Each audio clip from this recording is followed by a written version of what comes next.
Hello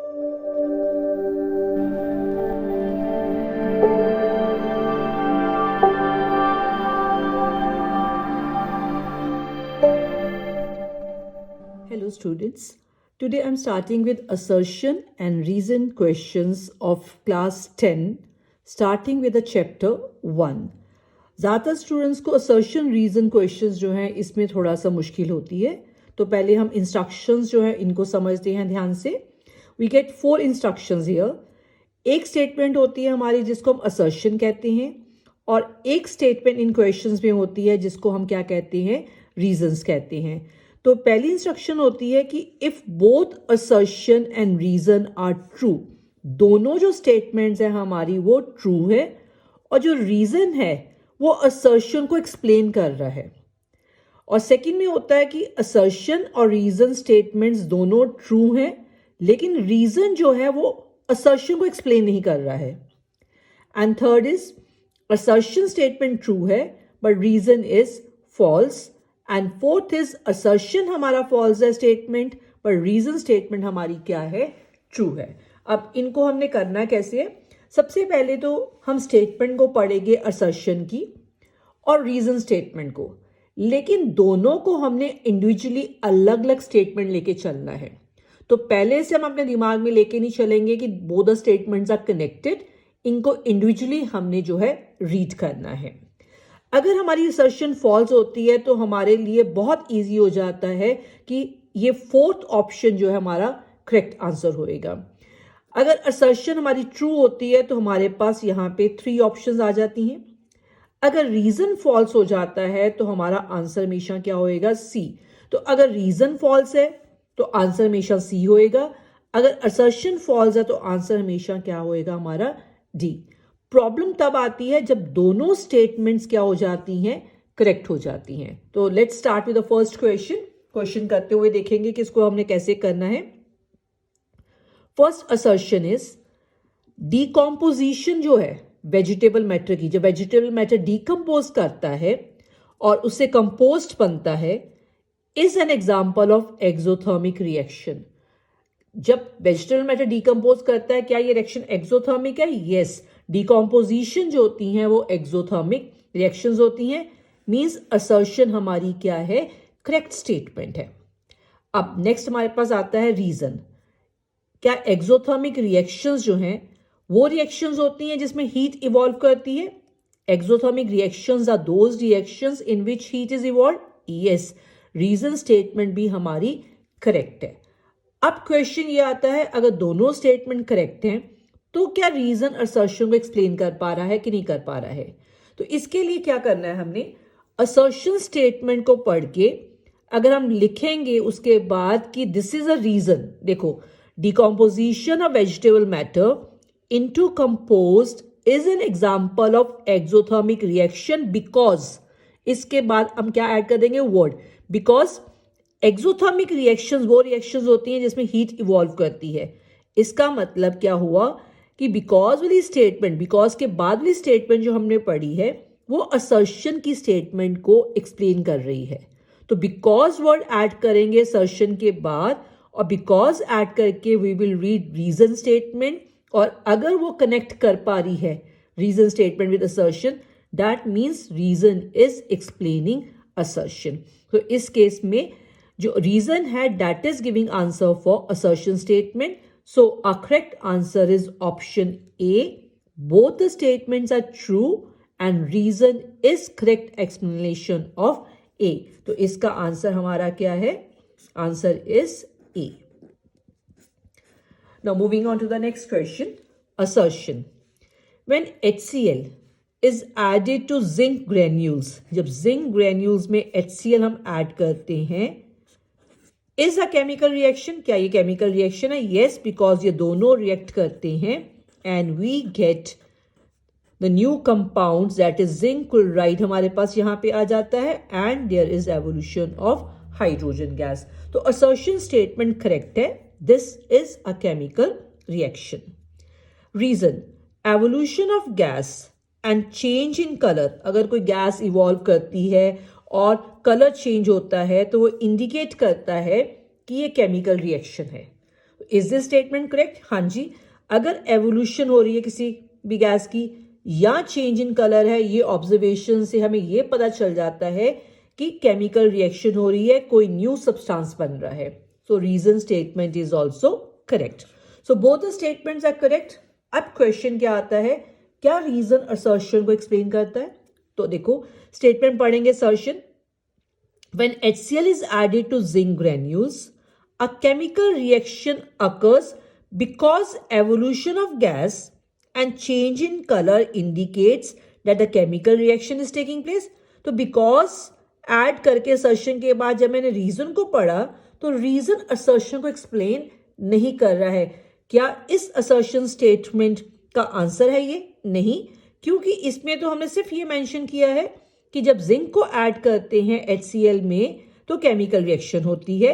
chemical reaction इसलिए होगी क्योंकि न्यू सब्सटेंसेस बनेंगे, इसकी वजह से तो नहीं कि एवोल्यूशन ऑफ गैस और चेंज इन कलर. यहाँ चेंज इन कलर कहीं मेंशन नहीं है स्टेटमेंट में.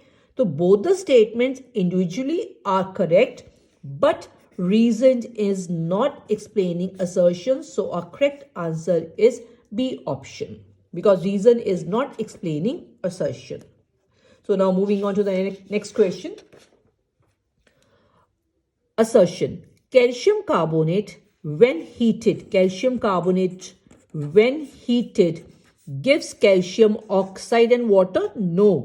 जब कैल्शियम कार्बोनेट को हीट करते हैं it gives calcium oxide and carbon dioxide. So this statement is incorrect. तो इस केस में तो हमारा आंसर बहुत इजी हो जाता है, बिकॉज इन 4 ऑप्शंस में से सिर्फ डी ऑप्शन में हमारे पास असर्शन क्या है, फॉल्स है. So when assertion is false, reason अगर हम नहीं भी पढ़ते हैं, we are getting a answer, that is answer is option D. Assertion is false and reason here is true. क्योंकि अगर असर्शन फॉल्स है तो रीजन हमारा क्या होगा, ट्रू होएगा.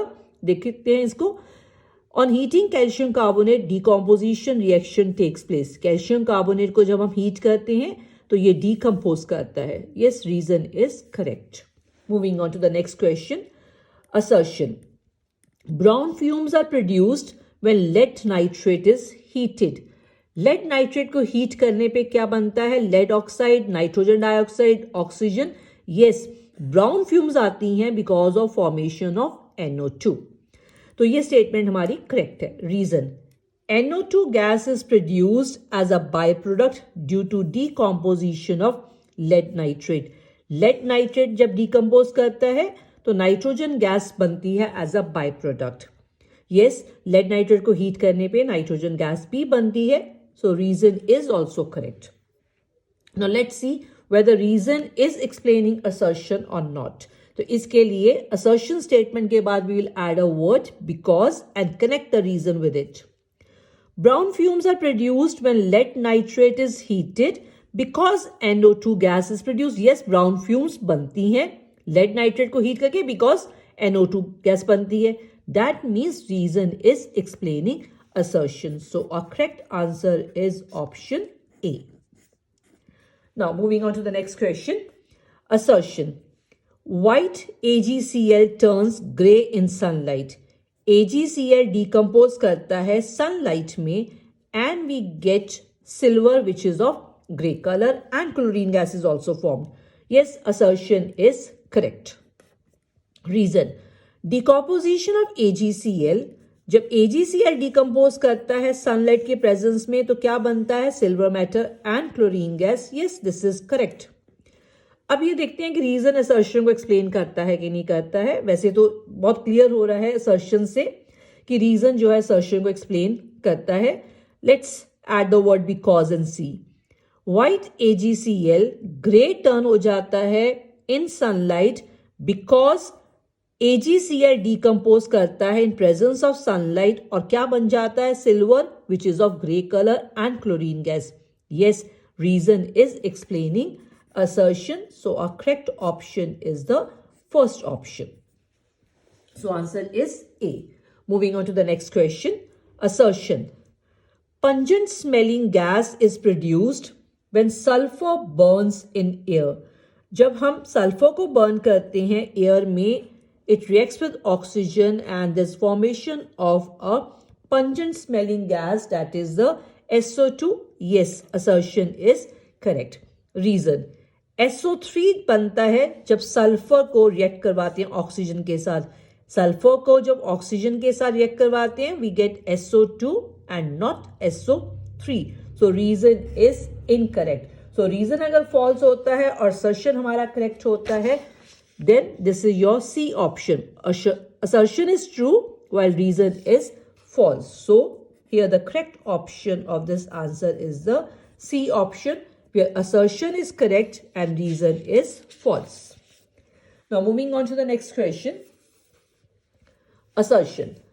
In a reaction of copper with oxygen, copper serves as reducing agent. Copper की reaction जब ऑक्सीजन के साथ होती है, वी गेट कॉपर ऑक्साइड. इस केस में oxygen adds up to the copper, तो यहां पे ये ऑक्सीडाइजिंग एजेंट है. So copper here is the reducing agent. So assertion statement is correct. The substance which gains oxygen, जो सब्सटेंस ऑक्सीजन गेन करता है in a chemical reaction, that is a reducing agent. Copper ने oxygen को gain किया और copper oxide बना. सो जो substance oxygen gain करता है, that substance is a reducing agent. Yes, this statement is correct. Now let's see whether reason is explaining assertion और not. In this reaction, copper reacts with oxygen and copper is reducing agent because the substance which gains oxygen in a chemical reaction is a reducing agent.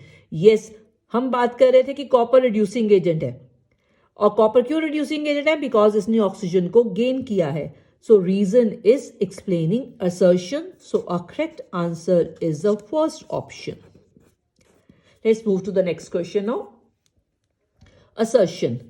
In electrolysis of water, water की जब हम electrolysis करते हैं, we get hydrogen and oxygen, और hydrogen का volume हमारे पास double होता है as compare to the volume of oxygen. Water की इलेक्ट्रोलिसिस करके we get 2 volume of hydrogen and 1 volume of oxygen. So assertion statement is a correct statement. Now next one is reason. Water has hydrogen and oxygen. Water में hydrogen और oxygen किस ratio में है? 2:1 and not in 1:2. So reason is incorrect. So if assertion is true and reason is false, that is our option C. So the answer for this one is option C. Next assertion. Corrosion of iron is called rust. Yes, ion की corrosion को हम क्या कहते हैं? Commonly rust कहते हैं. Reason. इसको rust क्या इसलिए कहते हैं कि corrosion of iron occurs in presence of water and air. corrosion of iron जो होता है उसके लिए वाटर और एयर की जरूरत होती है. Yes, this statement is correct. Both assertion and reason are the correct statements. But is the reason explaining assertion कि corrosion को रस्ट इसलिए कहते हैं बिकॉज corrosion of iron के लिए वाटर और एयर की जरूरत होती है? नहीं, it's commonly known as rust बोलते हैं. ये नहीं है कि वाटर और एयर की जरूरत है. That is why corrosion of iron is known as rust. So both the statements are correct, but reason is not explaining assertion. So a correct option is option B. Now next one is assertion. Balancing of chemical equation is based on law of conservation of mass. Yes, chemical equation जो हमारी balance होती है वो based है law of conservation of mass के. So this statement is correct. Reason. Law of conservation of mass क्या होता है? Total mass of reactant is equal to total mass of the product. Yes, this statement is also correct. तो अब देखते हैं कि reason explain करता है असर्शन को कि जो बैलेंसिंग ऑफ केमिकल इक्वेशन है वो law of conservation of mass पे बेस्ड है because total mass of reactant is equal to total mass of products. Yes, जब हम बिकॉज ऐड करके रीजन को कनेक्ट करते हैं असर्शन के साथ, we are getting the answer of assertion from reason.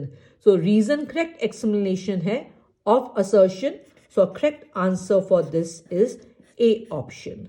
So these are some of the questions of the first chapter of class 10, chemical reactions and chemical equations. And next time I will take the second chapter, assertion and reasoning questions. Thank you so much.